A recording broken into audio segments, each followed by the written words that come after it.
আজকে এমন একটা ক্রিম সম্বন্ধে কথা বলবো যে ক্রিম বাঙালিদের প্রত্যেকটা ঘরে ঘরে ব্যবহার করা হয়। হ্যাঁ বন্ধুরা, আজকে আপনাদেরকে দেখাবো বরলিন আর বরোপ্লাস কিভাবে ফ্যাক্টরিতে তৈরি করা হয়। কারণ বরলিন আর বরোপ্লাস শুধু একটা ক্রিম না, এটা হচ্ছে অ্যান্টিসেপ্টিক ক্রিম। এই অ্যান্টিসেপ্টিক হওয়ার কারণে ছোট ছোট খাম, চুলকানি, এমনকি ঘা পর্যন্ত ভালো হয়ে যায়। যার কারণে বরলিন আজ থেকে নয়, বাপ দাদুর কাল থেকে আমরা ব্যবহার করে আসছি। কিন্তু আমরা কেউ জানি না আসলে এই ক্রিম কিভাবে ফ্যাক্টরিতে তৈরি করা হয় এবং এই ক্রিম তৈরি করার জন্য কোন কোন জিনিস ব্যবহার করা হয়। আজকের ভিডিওতে আপনাদেরকে খুব সহজভাবে বাংলা ভাষায় দেখাবো এর সম্পূর্ণ প্রসেস এবং ফ্যাক্টরির সমস্ত গোপন তথ্য। তো বেশি দেরি না করে চলুন শুরু করা যাক। সর্বপ্রথমে আপনাদেরকে একটা জিনিস জানিয়ে দিই, বরলিন আর বরোপ্লাস দুটোই একই জিনিস, কিন্তু এর মধ্যে পার্থক্য হচ্ছে বরোপ্লাসের মধ্যে কিছু আলাদা ফ্লেভার ব্যবহার করা হয়, আর সেই ফ্লেভারগুলো হচ্ছে কমলা লেবু আর কিছু সুগন্ধি ফুল, যেগুলো ভিডিওতে আমরা পরে আলোচনা করব। বরলিন তৈরি করার জন্য মেন যে উপাদান ব্যবহার করা হয় তা হচ্ছে দুধের জল বাদে র মেটারিয়াল, তাও আবার মোষের দুধ।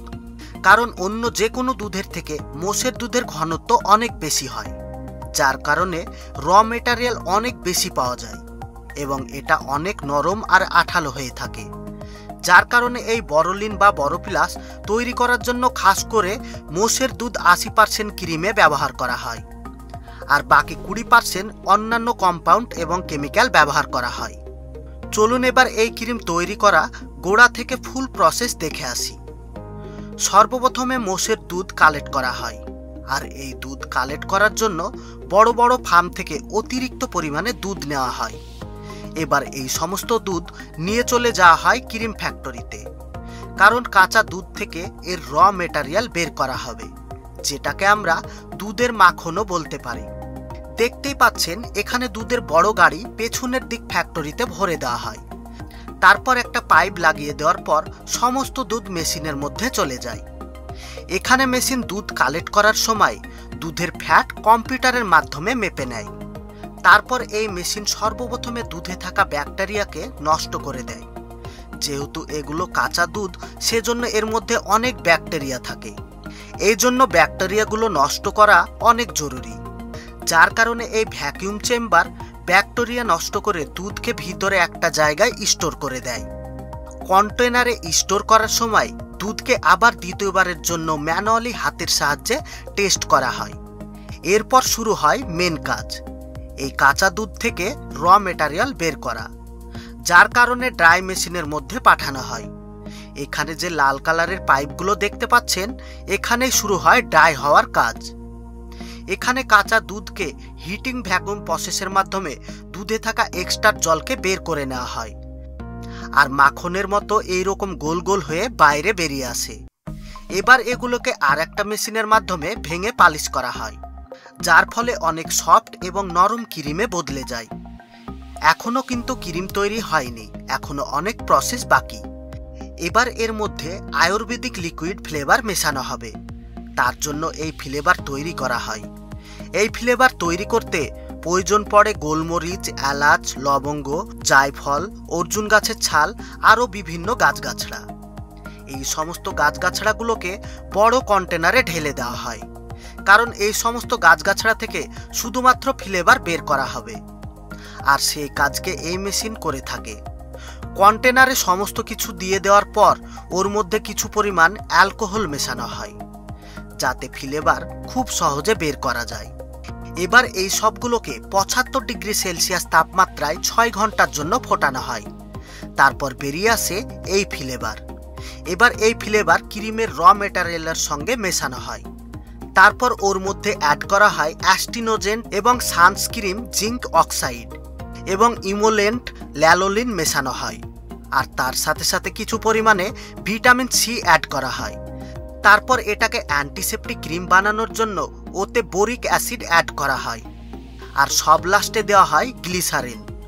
তারপর সমস্ত কিছু এক জায়গায় করার পর বড় একটা কন্টেনারে এটাকে মিক্স করা হয়, আর এই মিক্সিং প্রসেস অনেকক্ষণ ধরে চলতে থাকে।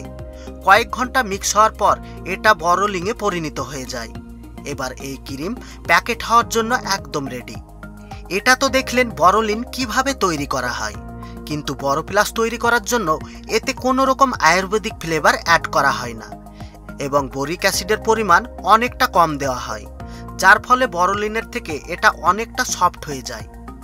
আর এতে অ্যাড করা হয় সুগন্ধি ফুলের ফ্লেভার, আর তার জন্য সর্বপ্রথমে সুগন্ধি ফুলের ফ্লেভার তৈরি করা হয়। এই ফুলের ফ্লেভার তৈরি করার প্রসেসটা অনেকটা কঠিন।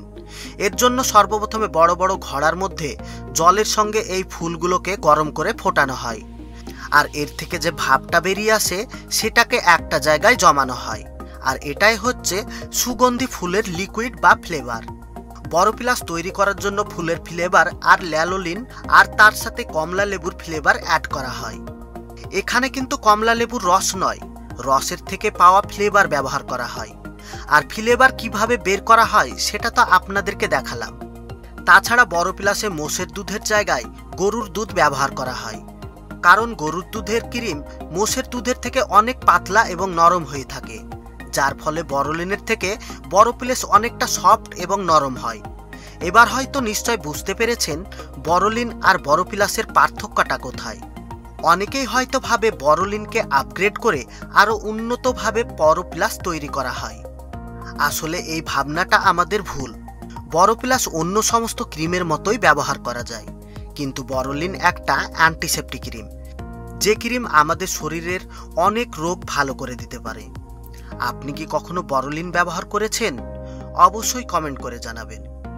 আর বন্ধুরা, সব লাস্টে জরুরি কথা, আমরা এইরকম নিত্য নতুন তথ্য আপনাদেরকে প্রতিনিয়ত দিয়ে থাকি।